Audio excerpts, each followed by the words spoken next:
You know what, Steve? I'm going to pull that into our discussion a little later on about how it is more difficult to actually stop doing something than to start doing something. It's Oh, way that's a good easier, point. just like Yeah. with NPS, and we're going to get into that discussion about how much easier it is to implement NPS versus if you're a company that's thinking maybe you don't want to focus on NPS, how tough it is to transition away from that. Yeah. Yeah. But we've always done it that way. I know. Well, that's Oh. what it is, right? We may not like it, but we've always done it that way. So we might as well just stick with it. Exactly. Yeah, exactly. Yeah. And then It is tough. Change is hard. That's kind of my mantra as well. Because especially, I mean, customer feedback means, well, if you're going to act on customer feedback, it generally means doing something different. It means change. And that's the hardest part of all this. Change is hard. yeah, it is. Absolutely it is.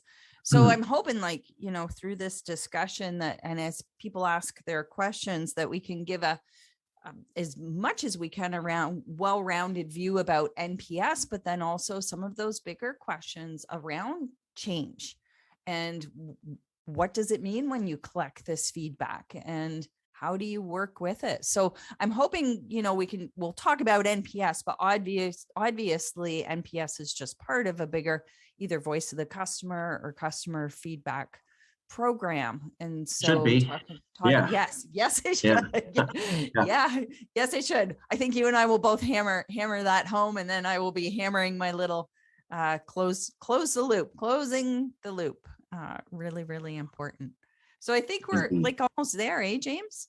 Yeah, we are almost there. So I'm going to give people another minute, and then we'll be starting at 5 past the hour. Just to make people aware as well, this is going to be recorded, so and shared afterwards.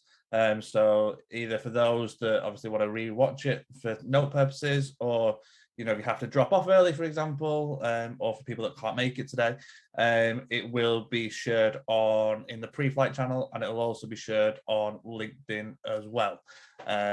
So just looking at the time, so it's now 5 past the hour, so we'll sort of get started. So thanks very much everyone for joining.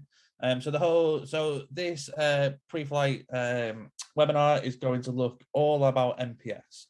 So we've got two great guests with me. So we've got Anita and we've got Steve, who will be talking through.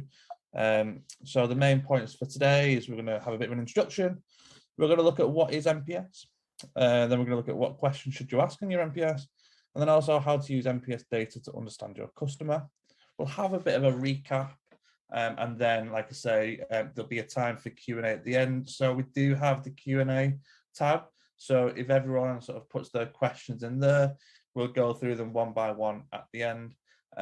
Depending on time, if we do run over, what we'll do is we'll take them offline and we'll reach out to you with the answers, and we'll put them in the UK cohort Slack channel just as well, just so that people can see them there. So first things first, I'm going to hand you over to Anita. Hi, everyone. I love this. Hi, I'm Anita Toth. So I'll just read the slide. Call myself Chief Churn Crusher. What my company does actually is help B2B SaaS companies to retain their customers longer.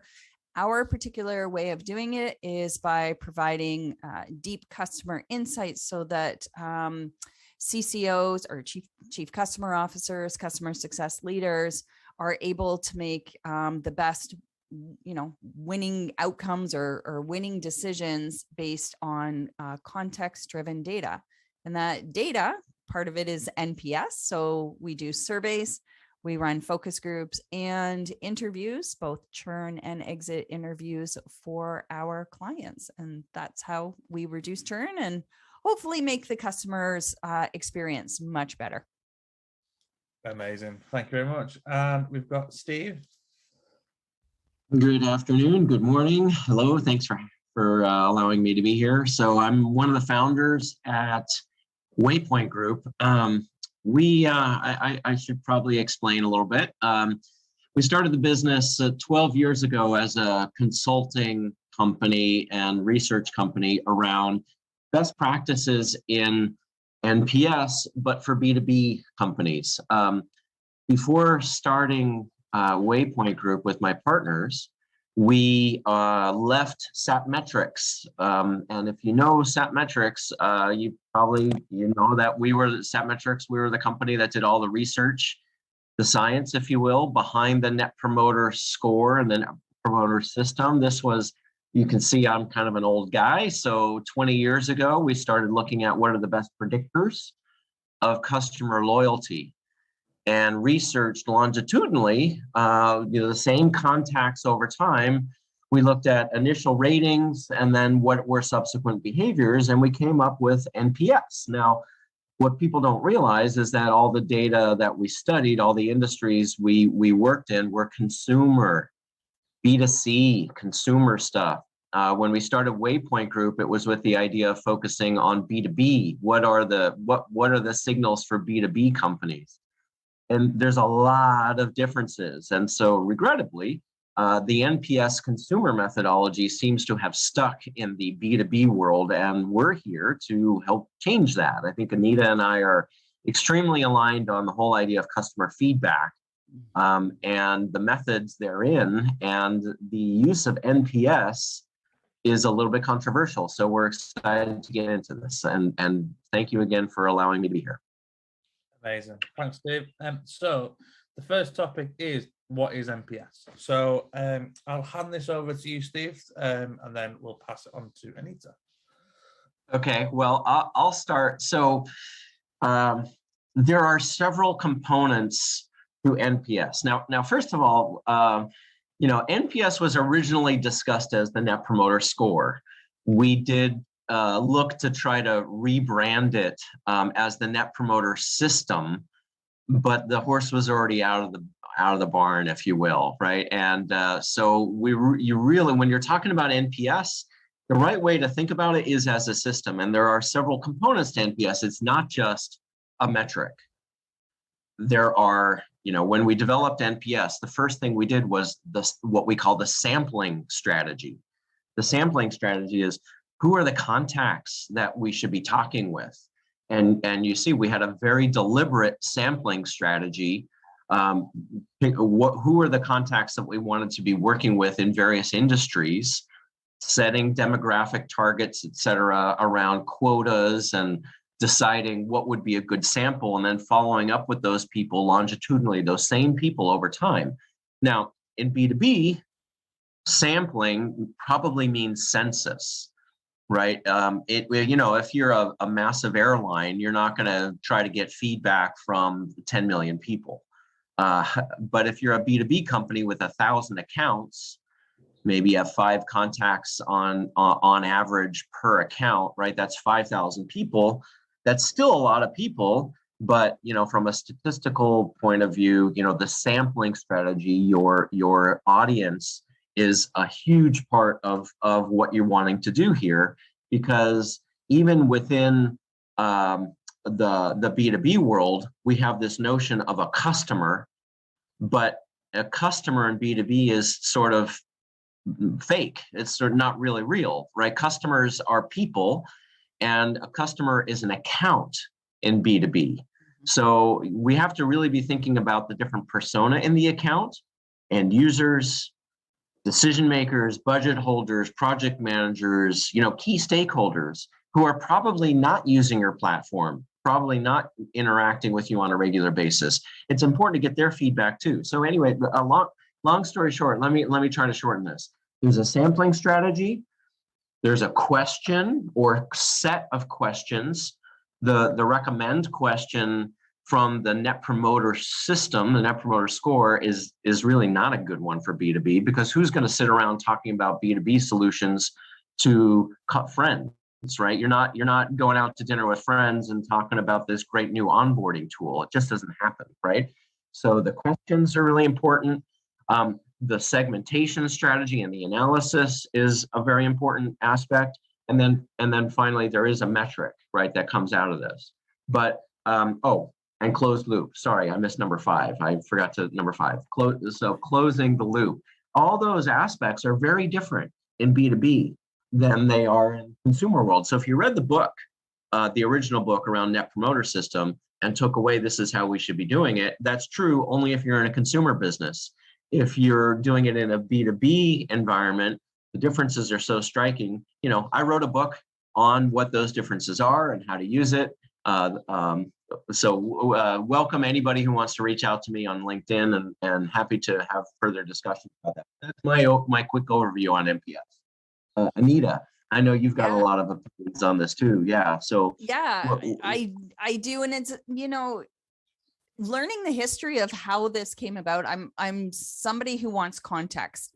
I want to understand, you know, why it is that we use this question, which I always thought was so odd because of that, and especially in a B2B sense. You don't sit around unless, of course, you are speaking with colleagues from other companies who are, you know, in the same field you are, but that's, you again, only if you have that specific problem do you tend to talk about the software solutions. So understanding that it came from B2C really explains why the question is kind of worded as it is, which is, to me, not a really great question. Particularly, I'm now reading Fred Reichheld's new book, so I happen to have it here. It's called Winning on Purpose. It was all around loyalty, and that's what they were trying to gauge. But even he admits that he kind of chickened out on the question and should have pushed a little further to get an understanding of just really how loyal are these customers. And so in speaking about NPS, that, you know, would you recommend our product, service, company, you know, to friends and family? That single question, which is sort of standardly used, I think could much better, if you're looking for loyalty, you could ask about whether the customer wants to stick around or not, or are they happy with the service they're getting, which kind of little different, happiness and satisfaction. So it starts getting pretty muddled with it, not to mention that the 0 to 10, how you understand. So there's, for those of you who are just, you know, coming in, you don't know much about the Net Promoter Score and the survey question, 0 to 10. And then there's at the top end, 9s and 10s are passive promoters. Then you have your passives, and at the bottom end, you have your detractors. And as Steve mentioned, as a metric, there's a little bit of math involved with scoring each of those. But I've seen different versions of NPS, and I just want to be clear about this. One is that sort of question. It doesn't tell you what those numbers are at the bottom when you're asking it. And there's no text box or comment box to be able to give context around your answers. So some companies have adapted. Some have put a scale at the bottom, which I've seen, and others have added that text or comment box so that the person responding can actually give some justification why they gave that number. So I kind of wish we had a picture of that. Could we grab that, James, just so everybody understands what it looks like the actual sort of NPS question? Is that, but just as we're having this discussion, doesn't have to be this second. Yeah. What I'll do is I'll grab it now, because that'll tie us on as well into the next section around sort of like, you know, what questions would you ask? Right. Yeah. I mean, there's definitely a lot of ways to understand customer sentiment. The biggest thing that we have to do, though, in this work is, I guess, recognize again a big distinction between B2B and B2C. In consumer, again, back to this sampling strategy, you take a sample, you get your quota, and you come up with your score: percentage of promoters minus percentage of detractors. Now in B2B, again, we're largely talking about census. We want to know if everybody is happy or unhappy. We want to know if everybody's perceiving value or not perceiving value, or perceiving outcomes or not perceiving outcomes, and follow up appropriately. And here's what is significantly different in B2B is that There are people who will respond and people who will not respond, of course, into your census approach. If you get a 10% response rate, that means 90% are not responding. And you'd want to look at, why are those people not responding? Why are those people not giving me feedback? Now, if you turn it upside down and you make it all about the customer, and you make it all about, telegraphing, here's what we're going to do with your feedback, here's why we need your participation, right? We're committing to follow up, we're committed to helping you. This is sort of a help me help you play. If you do that properly, and we've seen a lot of companies that have done this really well, and we can talk about examples, but they get 80% response rates and higher. 80%, right? Which means, you get really strong signals from the accounts that are responding. And you also get a really strong signal from the accounts that aren't responding. The people that aren't responding are such a huge part of B2B interactions. We know, just like everybody else, that when companies are ghosting you, they won't respond, right? And if your NPS stuff, if your customer feedback requests get treated the same way, then you kind of know what the relationship is, meaning there really isn't one. And we also know that those silent accounts are far more likely to churn than accounts that give you feedback, even if that feedback is negative. That's another big aha difference about B2B versus B2C. If the feedback is negative, it's a cry for help. Look, they bought your solution. They're sort of stuck using it for some period of time. And critical feedback is a cry for help. This stuff's not working. Help me get it right. And what a great opportunity to follow up and right path it, right? Get it back onto the right track. If you ignore those non-responders, then those people that are already checked out, you can expect that those people are going to be far more likely to churn. So there are plays around 4 different segments here, right? Those accounts that are really happy with you, those accounts that are, yeah, okay, those accounts that are unhappy, and those accounts that are already checked out or not responding to your help me help you message. And if you don't recognize all 4 of them, then you're probably creating a net promoter score based on like a 10 to 20% response rate, totally not representative of your customer base, and really not worth anything, because if you're coming at this from a statistical perspective, your margin of error is wildly off the page. And if your CEO says I need an NPS, you might as well just make up the number, because it's as good as bothering your customers to get them to fill out feedback if you're only using it. That's my pithy statement. Anyway, end of ramble. Anita, I know you've got a lot to add. I love it. I love it. I love it. And you're right. What is the CEO going to do with that information? You can't really make decisions on it when the response rate is so incredibly low. And this is something that people need to consider. Like, what is NPS being used for in the company? And if it is a metric that really is important and decisions are being made on it, to your point, Steve, then you need to get those response rates up. So customers that are happy with you and customers that are really upset, those are the ones that are emotionally invested. And because they're emotionally invested, I fully agree. It's a cry for help. They purchased because they're trying to solve a problem. I don't think people purchase software, particularly if it's, there's a long onboarding or it's, really integrated into what they're doing. They're not just purchasing it out of boredom. They have put a lot of time and money and effort and risk. So when they're upset, I fully agree. Like, this is somebody who wants to have success. So you definitely want to speak to those detractors and understand like what is going on.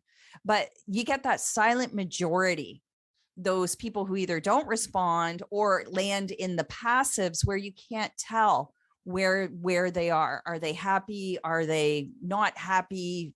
We have no idea what's going on. And so it becomes important then to reach out to them as well and try to gauge what's going on with them, because to just be meh about a product means it's just as easy to go, meh, I don't need this anymore. And so you want to see stronger emotions, because you can act on that feedback. And before I forget, because you made this point and I'm like, yes, this is how to do it. You talked about the 80% response rate, which is possible. We've done it too. There is a system. It doesn't just come out of nowhere. Big part of that is so many companies say, hey, we want your feedback. It will help you better service, blah, blah, blah, blah. But then they never tell you what they did with the feedback they collected. Like, close that loop. And by closing the loop, people feel heard. They feel valued. They feel like their opinion matters. They feel like it's actually making a difference. And by closing the loop and letting people know, hey, this is what we heard from our last NPS or whatever bit of feedback you're collecting. This is what we are doing about it. And this is how it impacts you. When I see companies that do that, I'm much more willing to take the next survey. And just on that alone, and I know Steve in particular has some processes that they use, which I would, love to hear about how to get to that 80%. But for us, that's the biggest thing that we push with our clients, is getting them to close the loop. If you've asked for something, you've got to give something back, right? Yes. And because that's it. We just want to be heard. All of us do.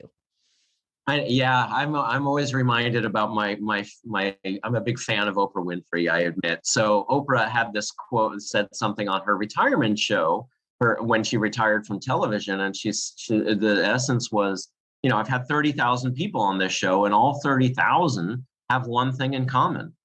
They all want to be heard. They all have a story to tell. They all have something to say, and they want to know, did you hear me? Am I real?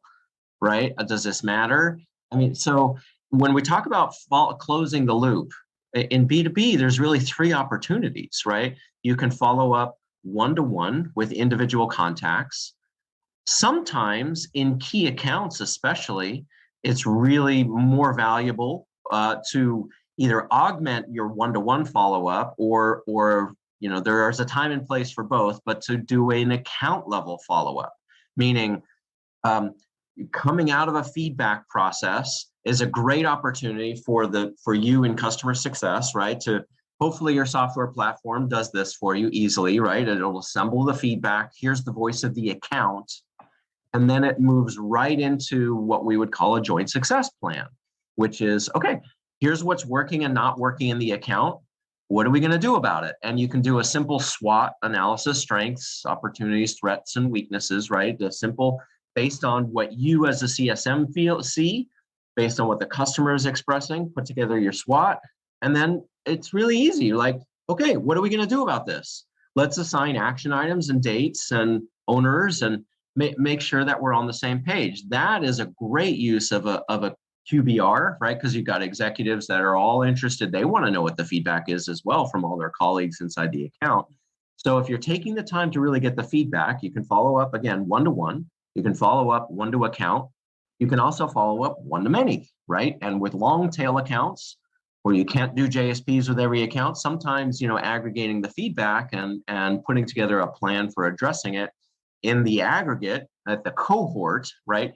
That could be a different level of follow-up. And so the commitment that Anita and I are talking about here really needs to, you can't just say, your feedback is important to us, because everybody says that, and we all kind of know it's not. And we all kind of know our feedback goes into a black hole. So, and another thing, take our survey.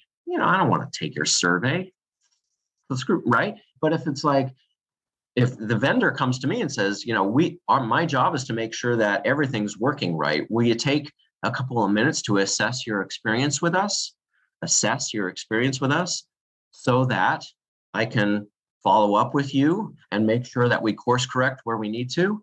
That's a totally different message than take our survey. And those are the things that really matter quite a lot, right, in this work. Words really matter. So give the customer a what's in it for me.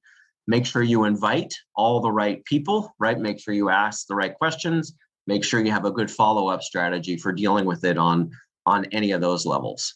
And Anita, I think I saw you were gonna add something.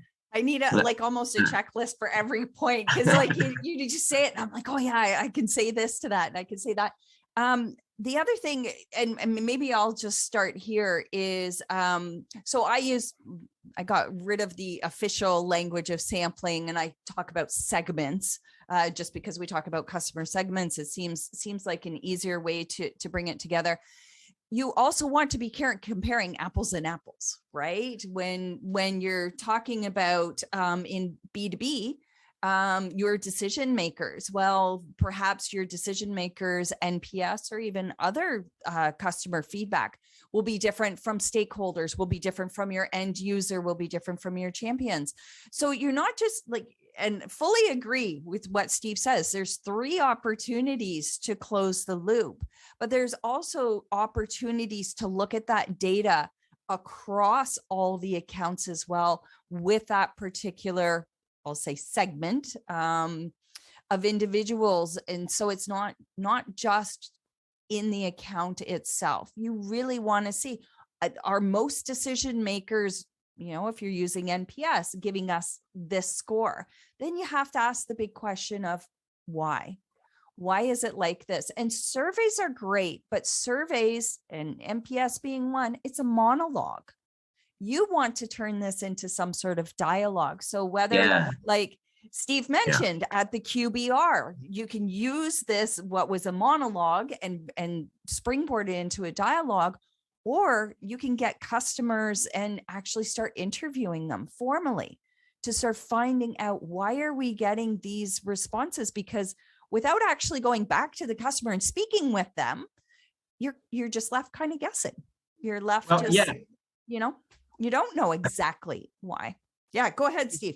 Sorry, I interrupt. I get excited and I start right. But the follow-up process. Let's talk about that a little bit more, maybe, because you're going to get symptoms from the customer, right? They're going to tell you, just like when you go to the doctor, doc, it hurts when I do this, right? It's the doctor's job to diagnose. The customer can't diagnose for you, right? But they can only tell you that they're in pain or not in pain, or right. So you're going to get a symptom. Now, then the question is, how do I turn that into a root cause diagnosis? And it doesn't have to, I mean, we all talk about 5 whys. 5 whys is good, but it's kind of hard if you're not really trained in it.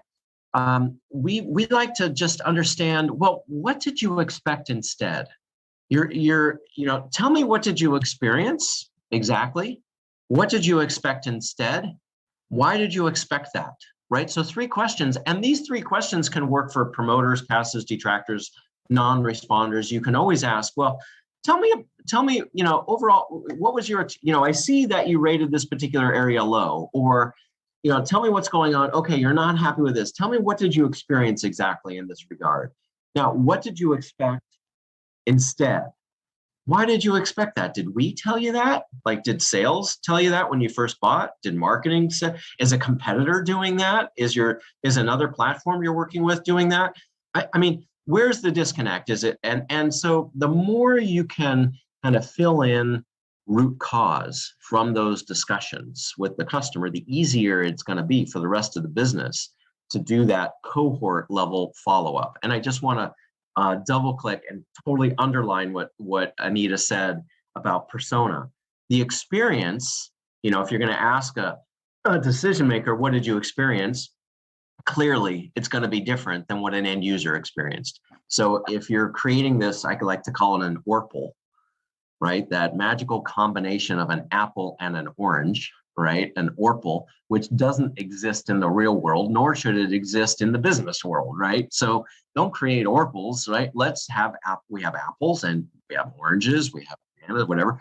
Let's look at the fruit salad for what it is, as distinctive segments and persona that you need to take the right actions with, because the experiences and expectations differ across all those persona.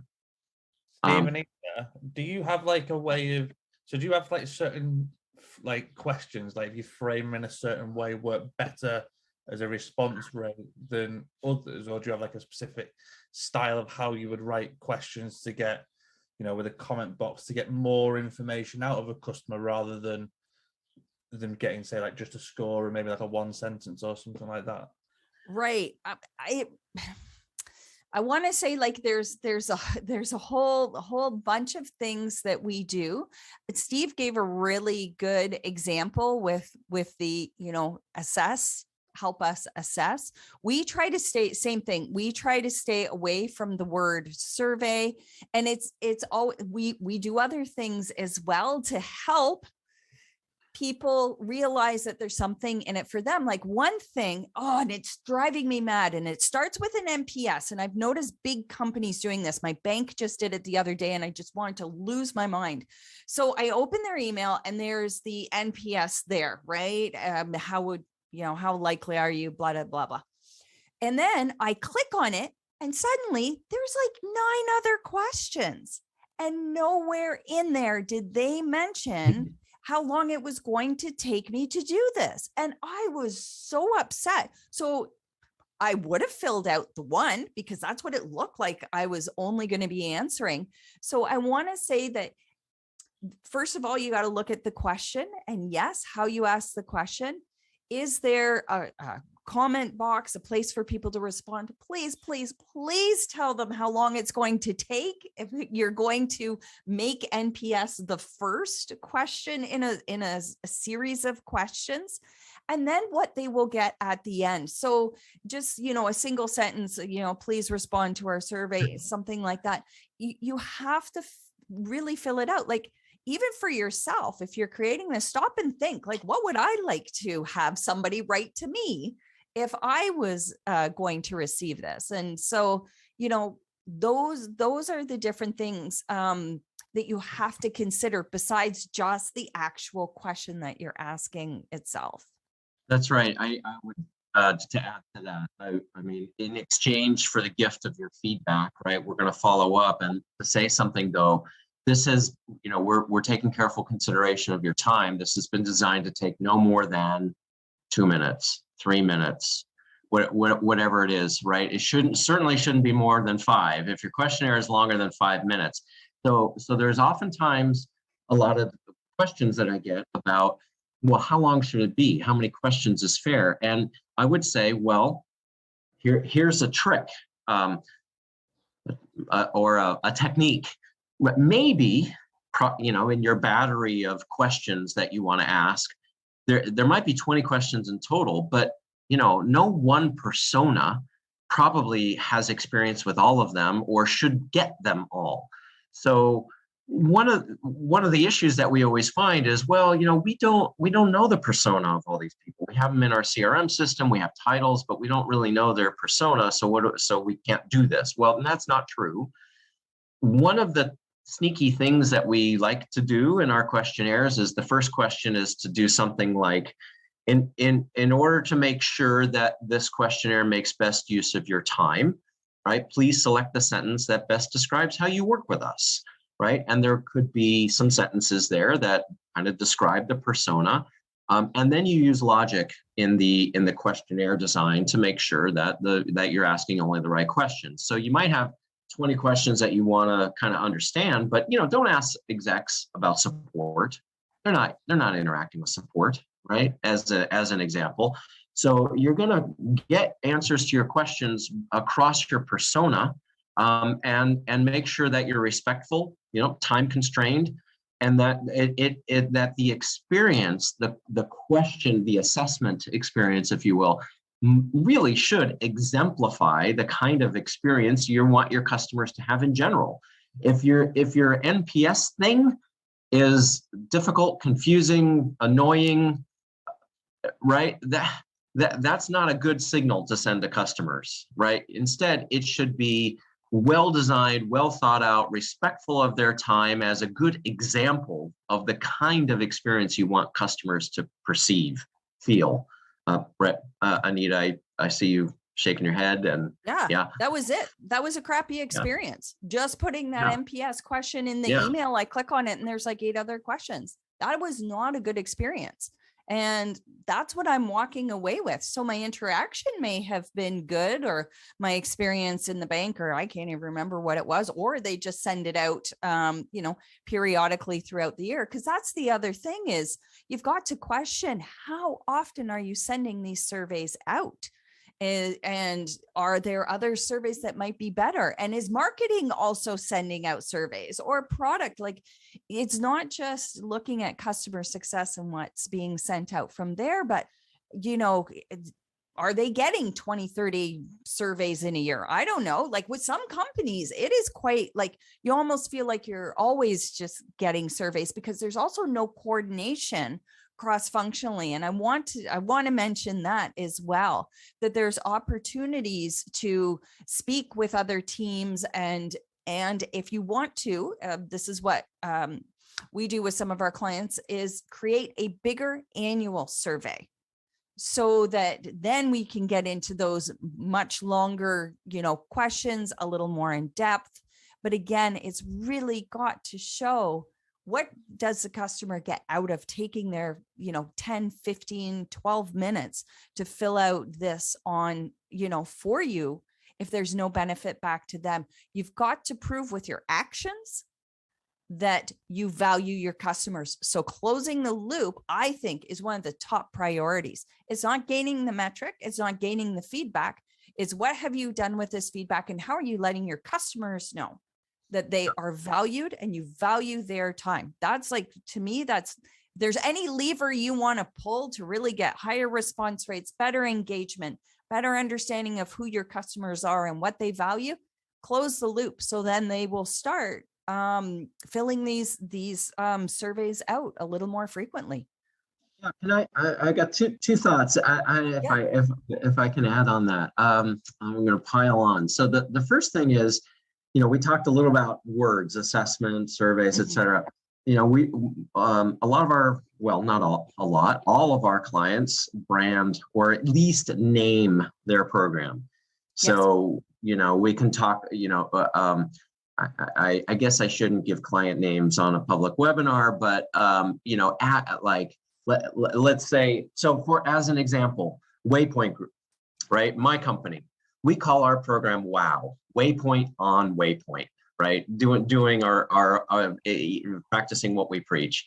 So we talk about WOW, this program, throughout the customer life cycle. And we're always telegraphing ahead, hey, we're going to ask you to assess this. So, let's work together, let's figure it out. And, at the relevant milestone, we're going to be asking you to assess the outcomes, the experience, right? And teeing up this program all along, and saying, will you participate? Yes, and they'll say yes, right? So if you ask the question, will you participate, in a direct conversation, a remarkable thing happens, right? They do. But you can't just rely on the automated emails, right? Because that's kind of lazy. Anita, to your point, right? The best way to get something good out of someone is put something good into it, I guess, right? So if you're just chucking survey invitations over the wall, you're going to get what you get. If you really want stronger relationships with your customers, then you're going to talk about the need for feedback and working together and listening, and right, and that becomes really the mantra. I also then wanted to add a really important thing. There's a couple of really good questions I saw on the panel, and I know we'll get to that, but Dieter and Oliver are asking some similar kinds of questions about sort of the cadence. And here's one thing that it really works in your favor, to work with accounts according to their own life cycle. Don't do the quarterly blast or the semi-annual blast. Some companies will say, we take 1/4 of our customers every quarter and we send it out, and then we repeat every 6 months or whatever it is. That's a sampling strategy. But the most obvious thing I think with this approach is, first of all, it's not according to the customer life cycle, and second of all, the volume of these, it becomes overwhelming for the CSMs to manage. There's too much going on. So I know I've been talking about Waypoint in our consulting, but we pivoted actually from consulting more into technology. We have a product called Topbox, that is all designed to work with customer feedback in this way. And one of the things that we really focus on is, according to the customer's life cycle, that's when questionnaires go out. And CSMs can override and manipulate dates, and there's some rules around here, and I won't get into the details, but the customer's life cycle should dictate when it's going out, because the CSM is going to receive the feedback, hopefully, and hopefully drive a follow-up strategy that is going to course correct where they need to. But then it should also go into the big bucket for the cohort, that somebody should be looking at those recurring patterns across accounts, and what are the things that we should be able to capitalize on or prevent from the get-go, right, by using feedback. So these follow-up strategies become a big part of what you must telegraph and commit ahead of time. Then you do it. Then you see strong relationships, you see high retention, you see lots of customer advocacy. They'll if they leave, they'll take you with them, right? You'll have a strong bench of advocates if a new person comes in and tries to upset the apple cart with their own politics. I mean, there's so many benefits to this listening motion, right? Anita, please chime in. What did I? I mean, I had somebody ask me this the other day, if they should send out NPS immediately after onboarding. And I asked them, well, why? And they said, well, we want to know how the onboarding process went. And I said to them, then why don't you ask that? Instead of asking an NPS question immediately after onboarding, why don't you ask about what the onboarding process was like for them? It makes more sense. If that's the information you're looking to gather, then putting an NPS there is not the right survey tool to use. So I realized, oh boy, like we really chatted here. But to the first question here from Dieter, I hope we kind of like Steve and I can go, we could probably go for the next couple hours on all of this stuff. I hope that at least helps for you to get an understanding of, you've got to ask, is NPS the right question to be asking for the information that we're looking to gather? And then we've talked about the segmentation, or the correct word, sampling. When are you sampling? And then also, again, what is the NPS being used for? And how does it fit in with other customer feedback you're gathering? And if you're a small company, you might not have a lot of other feedback. So NPS with that comment box is maybe a good first start. But over time, you should be adding in other metrics and other forms of feedback that just help paint a bigger picture. So I hope that's helpful, Dieter. Yeah, and what is, right, that your point about the question, right? So let me take a second on my soapbox about satisfaction. Who talks like that? How satisfied? Hey, Anita, how satisfied were you with your bank? I mean, come on, nobody talks like that. And frankly, I didn't want to go into the bank. I didn't, right? I didn't, like, who wants to go into the bank? It's the same thing here with onboarding. Who wants to go through onboarding? I don't want to go through onboarding. The question is, did you get what you needed? Like, did the onboarding experience tee you up to be self-sufficient, or whatever the purpose of the onboarding experience is, right? Did you get what you needed? Now, I also like the idea of a sentiment question. Mm-hmm. So you can try, right? Because they might say, well, there were gaps in these areas or not, but to also longitudinally trend. There are those key moments in the customer lifecycle Dieter was mentioning, right? And the question about, what is the right cadence? There's certainly after onboarding, and maybe not right after onboarding. Maybe they need a couple of weeks or a couple of days, or I don't know, right? To be able to recognize, because now they should be working with it, they should be using it. Now, a couple weeks later, might be a better opportunity to ask the question: hey, did the onboarding work? Essentially, right? Did you get what you need? Are you struggling at all? I mean, so working out the timing is really important. But then, yes, Dieter, to your point, there are some milestones in the account that you can do via a time-based formula certainly within our TopBox platform. it's a time-based formula, but with workflow and overrides that allow a CSM who's gonna know more about the account than anybody else, right? Should be able to have some influence, some sway over when these things are actually going out, because they're going to receive the feedback. They're going to be the ones that are following up, right? And so CSMs have to be a big part of the process to make this work.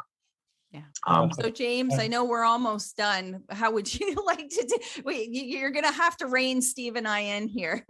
No, so we've got a couple of questions. So first of all, thank you very much for sort of like that 40 minutes. So it was really, really great. Definitely a lot of key discussion points around. So the couple of points that I took away was, making sure that we've got our system in place. So it's not just a score, it's actually a system. So we've got our sampling strategy. We're making sure we're setting our questions. We're segmentating everything out. We've got our metric, and most importantly, we're closing the loop. And I think, again, the other thing for me is actually making sure that we're using the right method to obtain the right information. It's all well and good, let's just do an NPS. But if we're doing it for either the NPS sake of doing it, or, it's not necessarily the right approach to get the information that we're requiring, actually look at that end goal and work out what method do we need to obtain that information, and then actually use that style rather than just going, let's just send an NPS out because, yeah, great, we'll put all that work in, but actually in the week or two or how long it takes to set up, you're still going to be either being pointed in the wrong direction because you've got the wrong information, or you've not got any direction because the information you've gathered back is not relevant to what your objective is. But we've got a couple of questions. So we've got one from another one from Oliver. So around, how do you view NPS reports that are provided by the end customer? So an example, a client of ours produced an NPS report of all their suppliers, which they communicated this every 6 months.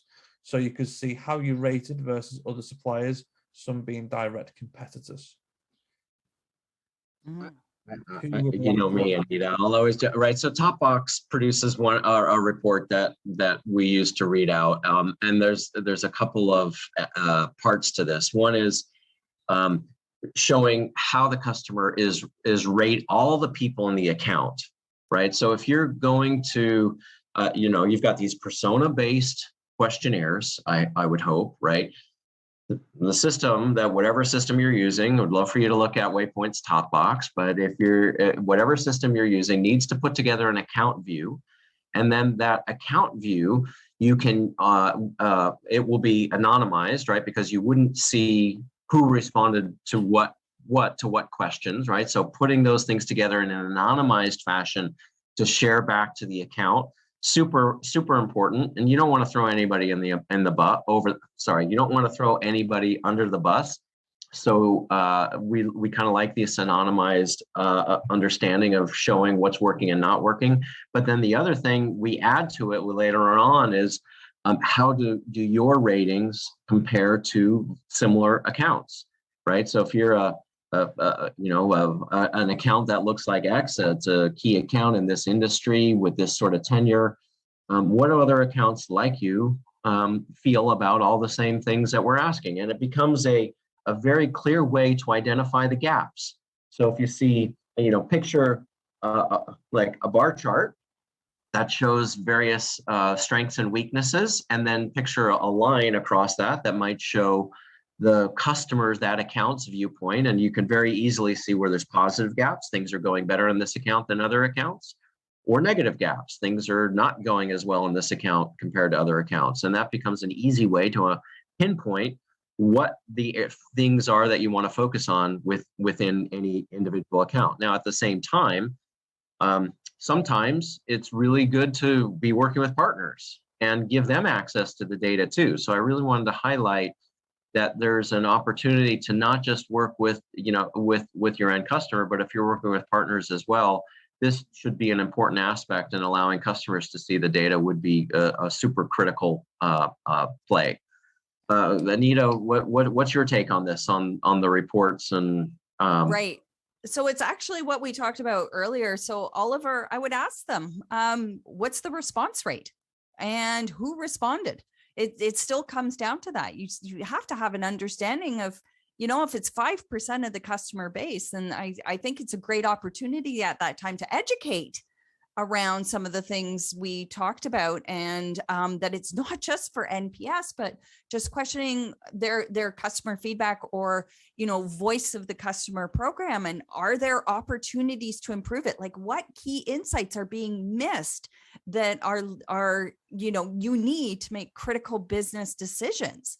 And so I would ask that, Oliver, and they might be proud that they got 10%, because maybe they don't know that 10% is actually not a high or great response rate. So that's what I would be asking. And then to Steve's point, with partners, you can always bring in a third party. I mean, that's what we do. We do predictive analysis with the surveys for our clients. Our big thing are customer interviews, to also help give context to the hard data that's being collected.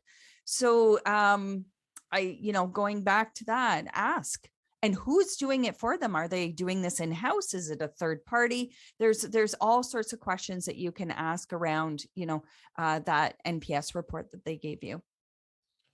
Perfect. And then we've got a two questions from Ben.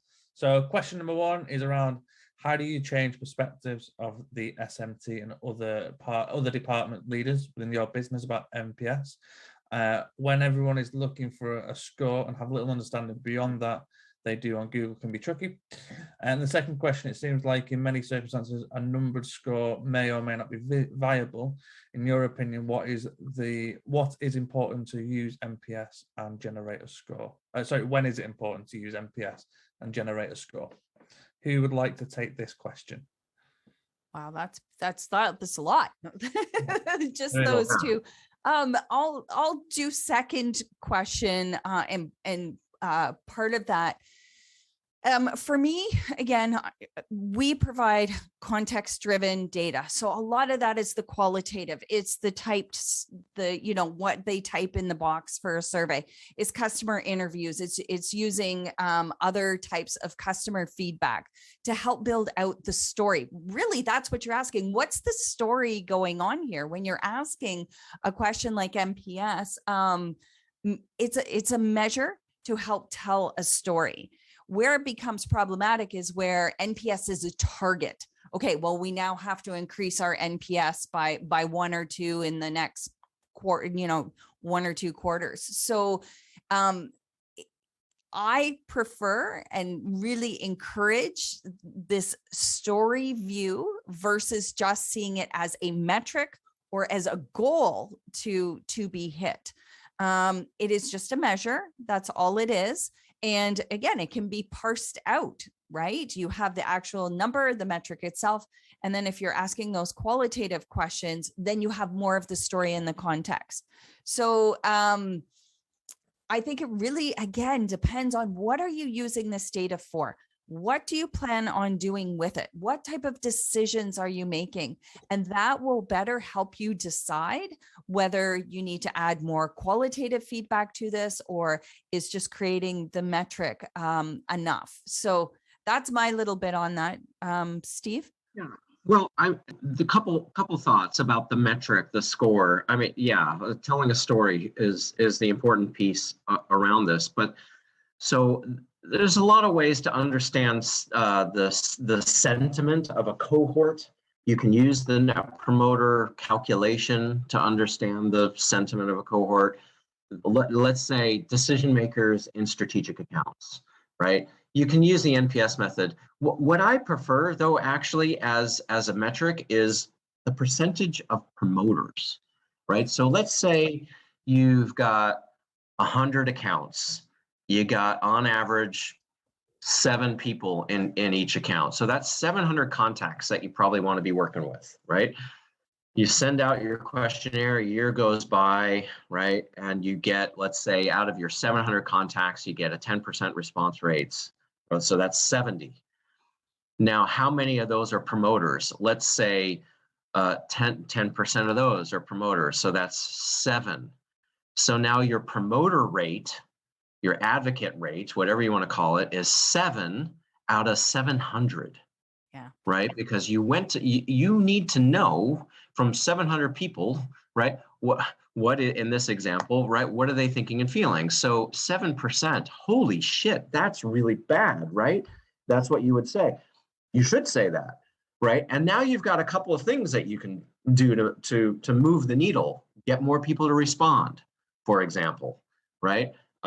Work with those people that are detractors and help them become promoters. I mean, there's a lot of plays here, but it's much more accurate than an NPS. Plus, I think it's easier for people to understand. It's like, wow, we've only identified that 7% of our audience is an advocate for us. We got to do something about that. Versus, wow, our NPS is 30. I don't know what to do with that, right? One other piece that's super important is the metric that you pick should be longitudinally trended, which means the same people over time. In consumer land, you can't do that, right? You're taking a sampling strategy and you have different people responding at different times, but you got so much data that it may not matter, right? It kind of works out with a diverse data and you got enough of it that can really work out the statistical aspects. But in B2B, probably not. And so the same contacts and accounts over time should be, right, tracked. Are they trending up? Are they high and staying there? Are they low scores and improving? Are they high scores and trending down? We see a lot of times there is a response bias. People at the beginning of their journey tend to be happy.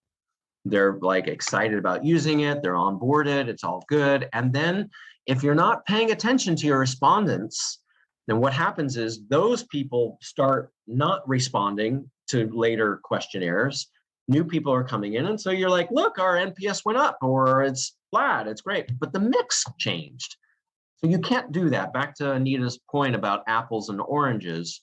You've got to look at the same contacts and accounts over time. And again, not to be too much of a commercial, Topbox, Waypoint's Topbox does this out of the box. And any platform worth its salt in B2B has to do this. It has to show you which accounts are trending up, which are not, what's the right play. So I would definitely take a look at your metrics in that lens. Perfect. Thank you very much, Bill. We are literally just out of time. I think we've got about 20 seconds left. So thanks very much both for today. It's been a really, really good session. I think we've answered all of our questions as well. Just for everybody to make aware, we'll be sharing the recording in the Slack channel and also be posted via LinkedIn as well. So yeah, thank you very much both, and it was a great session. Yeah. And Steve and I just put our LinkedIn contacts or profile URLs in the chat. So feel free to reach out to both of us there. We're both very active on LinkedIn and would be happy to continue the discussion over there. Absolutely. Yeah, absolutely. Because you just put it in the host and panel. So I've just copied it so everyone can see it as well. Okay, lovely. Well, thank you for joining us, everyone. I hope this was helpful. I had a lot of fun. Yeah, thank you. Absolutely. Thank you. Cheers, guys. Catch you later. See ya. Bye. Bye. Have a good rest of your day.